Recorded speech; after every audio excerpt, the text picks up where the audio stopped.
Hi everyone, this is Julianne Victoria, so I thought I'd take you on another dog walk talk. So today I have with me Kuruk. Say hi. So I have 3 dogs, if you don't know. So with Thanksgiving coming up this week, oops, sorry about the setting sun there, it might be a little bright for a moment. I thought I would talk about relationships. Relationships, twin flames, soulmates. I've had people ask me many times, like, what's my opinion or my understanding on twin flames or soulmates. I did do a video a while back, and I'll link it on screen as usual, concerning, like, what if my partner isn't spiritual? And okay, so I thought I would talk about that here today. Does that sound good, Koo? Trying to get him in the shot. There we go. Okay, so twin flames, let's talk about that. So my view, from my experience working with people and people in my own life, is that twin flames are people for whom our soul has branched off. So if you think of like the one spirit, the universe, the all, that was one spirit, right? And we all are extensions, or you can say children of God. And that one spirit keeps breaking up, keeps splitting, as there are more bodies, more people, more sentient beings to inhabit.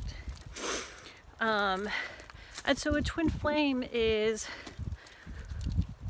someone we meet with whom we've had a recent split. Was it the last lifetime? Maybe. If you look at it all very linearly, it isn't necessarily linear. But twin flames, at least from my view, from my understanding, which of course can grow over time, is that it's someone we feel like they are us because there's been a recent soul splitting or branching off of. And so we'll feel a strong connection, or we'll feel like, wow, you're just like me. And those people in our practical lives, you know, they may come and go like anyone else.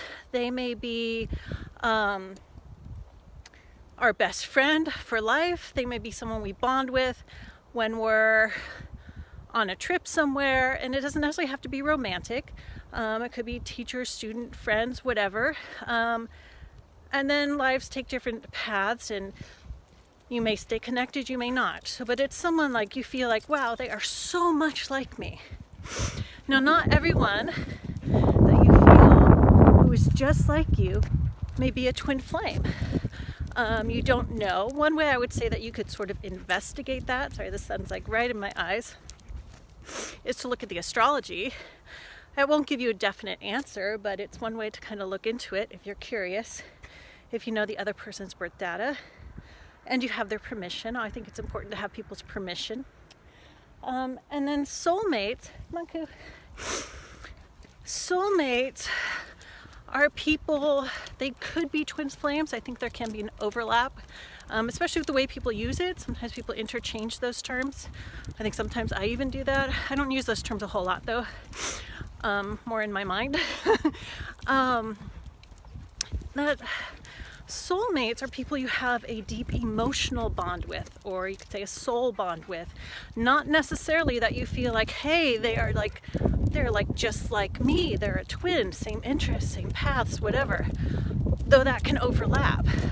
So that really you'll, you know, at least from my perspective, my understanding, that there's not a definite meaning for all these. It's like everything else, there's multiple meanings or expressions of them. So, but back to soulmates, being people or beings that you have a very strong emotional soul connection to, an instant connection. You see them across a room, you're like, I need to know them, or I need to be with them. And I think there's an issue with that when people automatically think, oh, that's the person I'm supposed to be with for the rest of my life. It may turn out that way. It may not. It may be that, yes, you have a soul connection. So let's say you've had many past lives together. Come on, Koo. But maybe it's not meant to be in this lifetime. And again, a way you could sort of investigate that is through astrology, though it's not guaranteed you're going to find the answers you want, or through, you know, past life regression or whatever. But you'll have that instant connection. And I do think people have to understand that, you know, especially people looking for that romantic partner that you have the most perfect relationship with. And I will say another fault I feel some people have with that. Actually, Koo, let's go this way. Come on. Is that, and I experience this quite often with people asking me, like in a tarot reading, is so-and-so my soulmate, or when am I going to find my soulmate?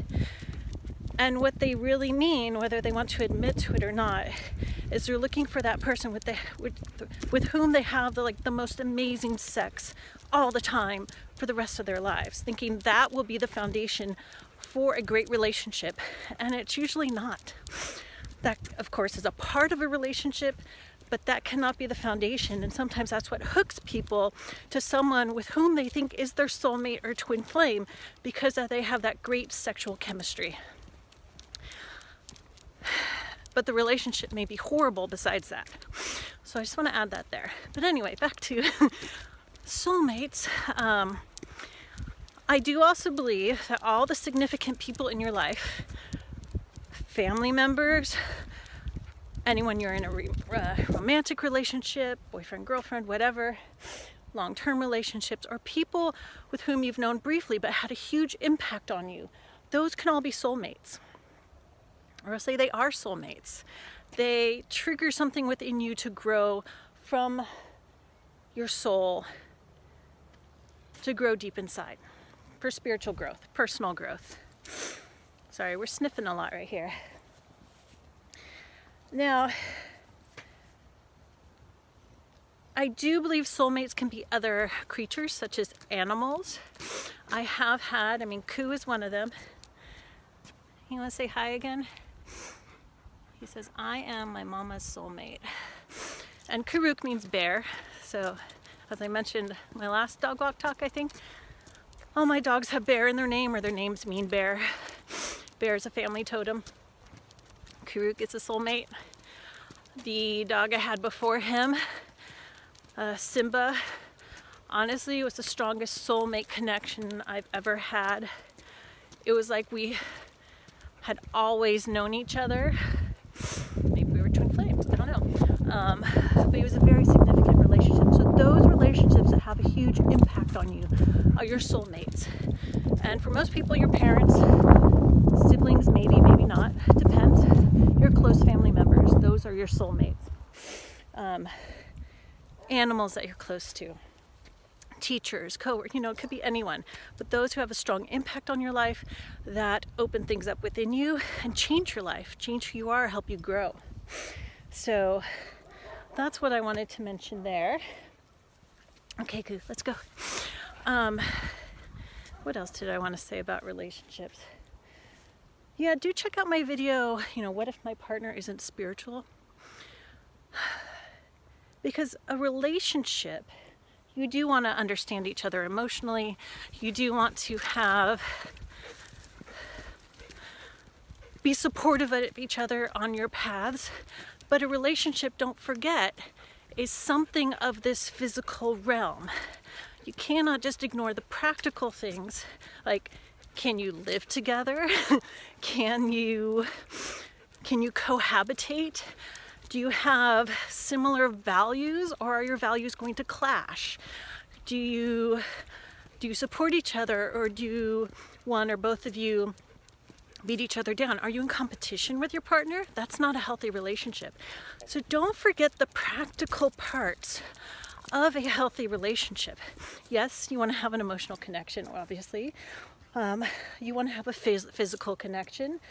You want to have a spiritual connection in the sense that you support each other's growth, however that looks on the surface. So I think that's my little talk for relationships, twin flames, soulmates. I hope I explained that clearly. I kind of lose track a little bit because I'm checking on my dog. Oh, we won't watch him pee. Just thinking if there's anything else I wanted to say there.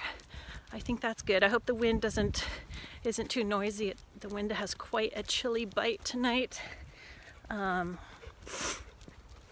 it doesn't seem too bad. I'm not hearing it on my phone while I'm filming, so hopefully it's not too bad. But otherwise, well, these are things to think about.